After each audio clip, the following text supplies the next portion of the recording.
बिस्मिल्लाहिर्रहमानिर्रहीम। अस्सलाम वालेकुम। ज़ैशत खान आपसे मुखातिब हूँ। इस वक्त फवाद चौधरी जेल में है और उन्हें फिर से जेल में डाल दिया गया है, यानी उन्हें फिर से टार्चर किया जा रहा है कि उन्होंने इल्ज़ाम उन पर यह है कि उन्होंने 50 लाख रुपए शहरी से लिए हैं और शहरी को नौकरी का जासा देकर उन्होंने 50 लाख रुपए शहरी से लिए हैं और शहरी ने फिर रिपोर्ट की, शहरी ने फिर अपील की अदालत से कि इन्होंने मुझसे 50 लाख रुपए लिए हैं लेकिन अभी तक मुझे कोई नौकरी नहीं मिली।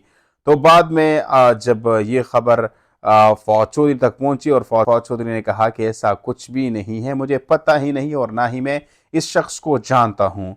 ये कौन है, क्या कर रहा है, किस चीज़ के पैसे इन्होंने मुझे दी है, और अगर पैसे दी है तो कुछ ना कुछ तो इसके पास होगा। लेकिन वो शहरी जो है वो उसका केस जो है वो इतना मजबूत नहीं है जितना जुल्म फौज चौधरी पर हो रहा है।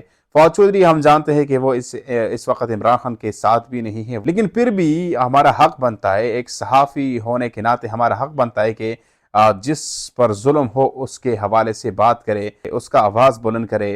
फौज चौधरी के वो फिर से टार्चर किया जा रहा है, यानी किसी तरह से बहाना करके उनको तजलील किया जा रहा है। एक शख्स से अगर उन्होंने पैसे ली है तो वो केस लड़े, अदालत में केस लड़े। गिरफ्तार होने की क्या ज़रूरत थी, और वो कोई वो पाकिस्तान का दुश्मन नहीं है या जासूस नहीं या इंडिया से आया हुआ जासूस नहीं है। आप उनके मुंह पर कपड़ा बांधे और कभी किसी अदालत में लेकर जाए और कभी एक जेल से दूसरी जेल तक ट्रांसफ़र करे। तो ऐसा फौज चौधरी के साथ नहीं होना चाहिए और किसी के साथ भी नहीं होना चाहिए। कि मगर इस हुकूमत को देखे जो कि निगरान हुकूमत है लेकिन फिर भी नवाज शरीफ के नक्श कदम पर चल रही है, तो ऐसा बिल्कुल भी नहीं होना चाहिए। इससे रिलेटेड एक और खबर आपको देना चाहता हूं कि निगरान वज़ीर आज़म के मौजूद होते हुए, यानी निगरान सेटअप के बावजूद, जब पेशावर हाई कोर्ट ने इजाज़त दिया कि पीटीआई पाकिस्तान में जहाँ भी जलसा करना चाहे कर सकती है, वो नेक्स्ट इलेक्शन के लिए कुछ भी कर सकती है, कन्वेंशन वगैरह कुछ भी कर सकती है।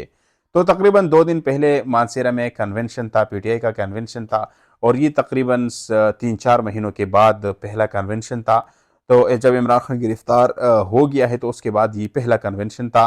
तो जब कन्वेंशन जारी था तो पुलिस आ गई और उन्होंने जो लोग कन्वेंशन कर रहे थे, जो कन्वेंशन के सरबराह थे, उनको पुलिस ने गिरफ्तार कर दिया और कन्वेंशन को बंद किया कि आप यहाँ पर कन्वेंशन नहीं कर सकते।